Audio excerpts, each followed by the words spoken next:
I need you to accept how you feel.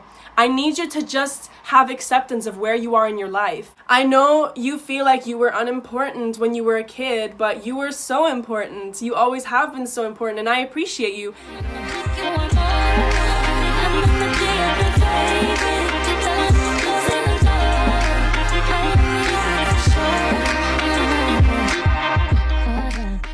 Hello everybody, my name is Anila Sita. As you can tell by today's title, this is more of a serious video, I would say. For those that know me, you know that I'm positive. I always keep things lighthearted. That's why you will still see me smiling and still see me looking like a bad bitch, because nothing knocks me down, okay? I always stand back up. But I really wanted to make this video as kind of like a life update.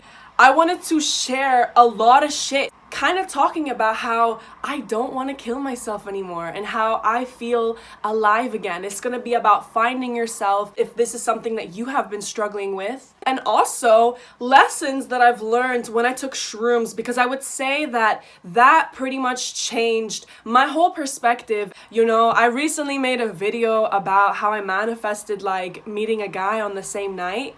And I will be touching on that shit as well, because it all ties in with how I've been feeling. The first thing I think I want to start off with that was very triggering for my self-worth in the past few weeks is actually that my YouTube channel has kind of been blowing up. So one of my videos hit like 100K, which is like a massive milestone for me. I remember when I started YouTube, I got like 20 views per video. I've been praying for this to happen. I've been manifesting for my channel to be a source of income for me. But you want to know something really weird that happened with my self-worth when my channel took off is I actually started doubting myself.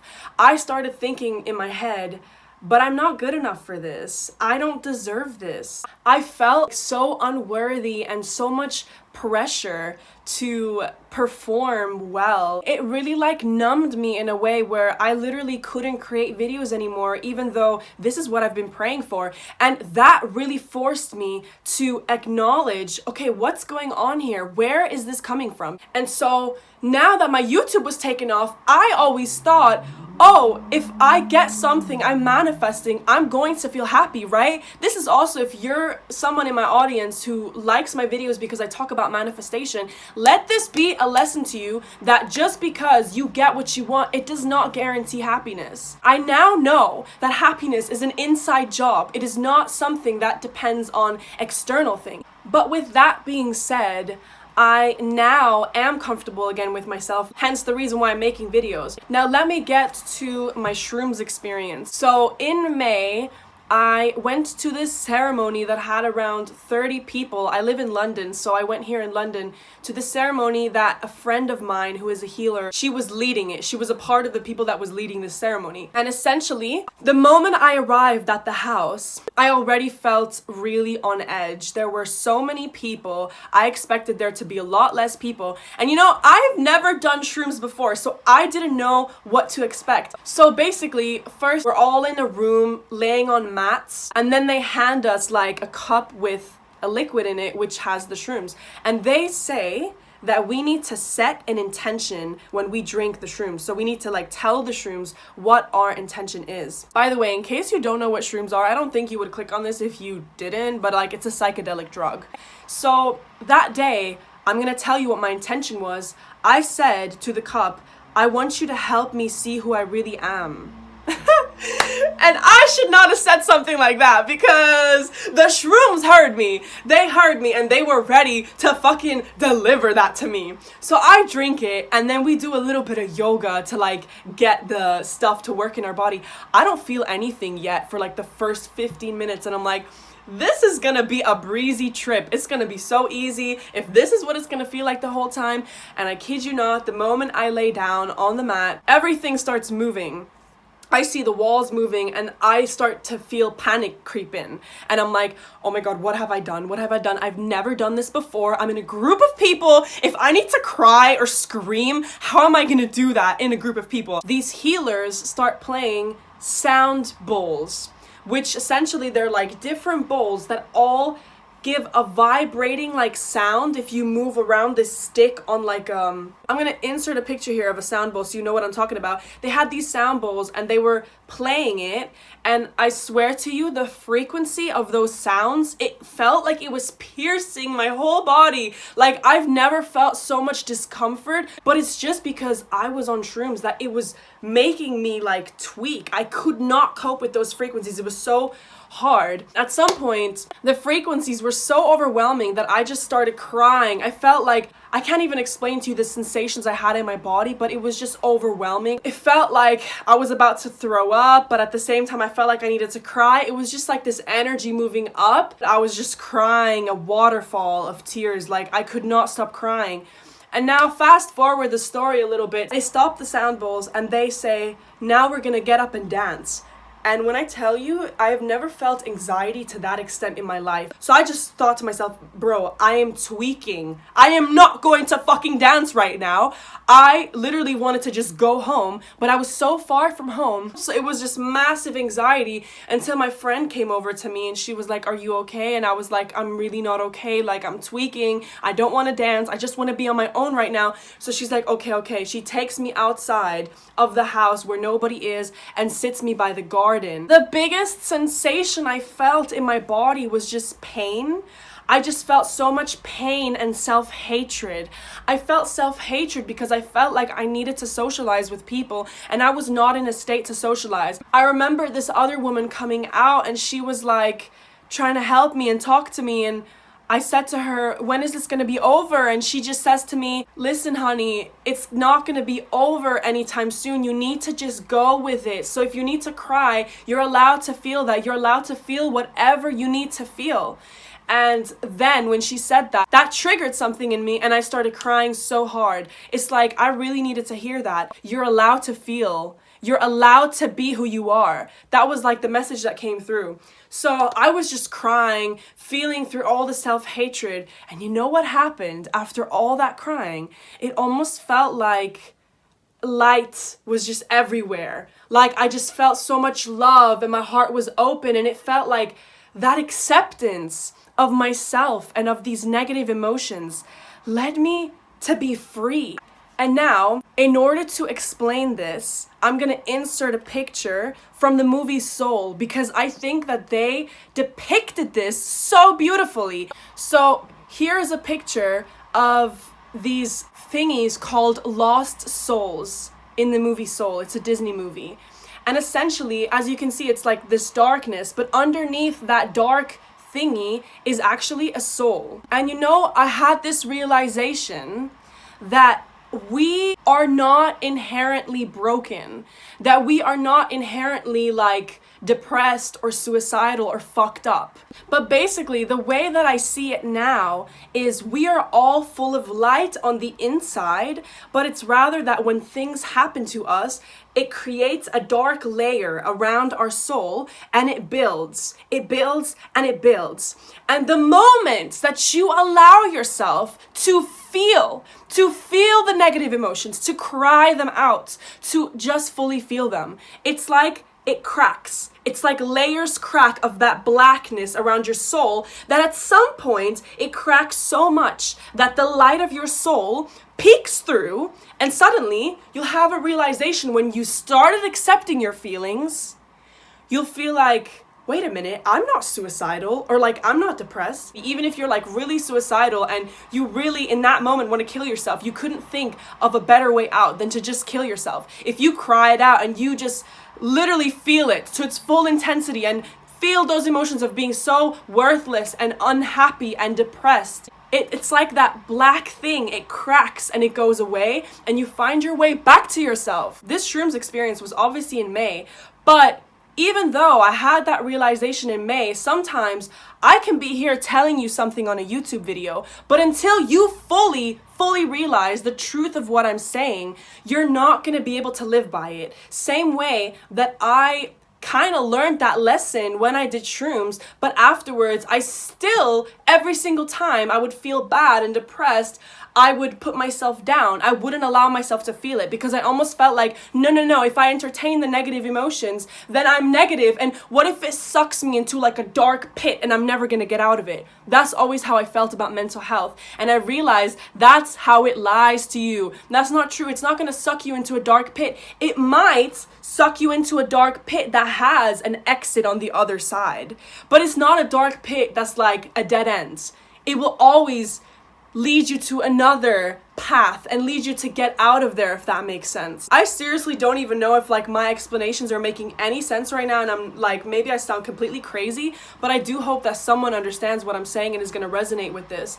But now, the last couple of weeks, what's been happening is, so as I said, I met this guy a few weeks ago, the one that I made a YouTube video about. And you know what's really funny is I only met him one night, but he ended up ghosting me. And when that happened, I kid you not, I became suicidal.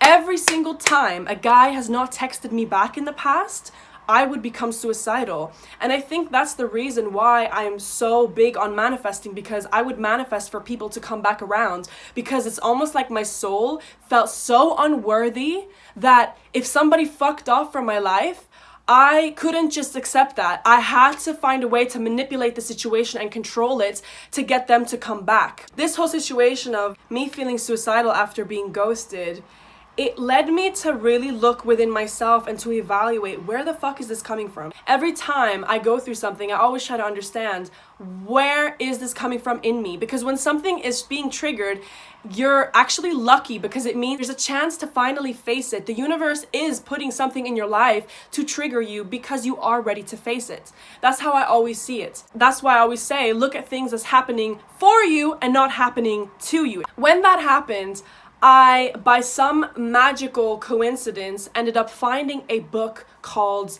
Women Who Love Too Much. And in that book, I discovered all the reasons why I fucking feel suicidal when a guy ghosts me or doesn't text back. And the reason for that is I have a lot of childhood trauma. And even though I have been healing in the past year and the past few months, I've realized there has been so much shit in my childhood that I really needed to be kind to myself and be like, yo, even though you've done healing, it's still okay if you feel like shit sometimes. It's still okay because you have been through a lot. So without getting too much into what happened in my childhood, in a nutshell, the emotions that came up in me as a kid is that my ugly parts, the parts of me that are, you know, I'm very sensitive, I'm very emotional, I felt like that was never accepted when I was a kid. As a kid, I had a lot of adults around me that didn't even know how to take care of themselves. It led them to not be able to meet my needs. To distract from the fact that my needs weren't met, I would always try to meet other people's needs. I would take care of other people. I would listen to other people and not care about not being listened to,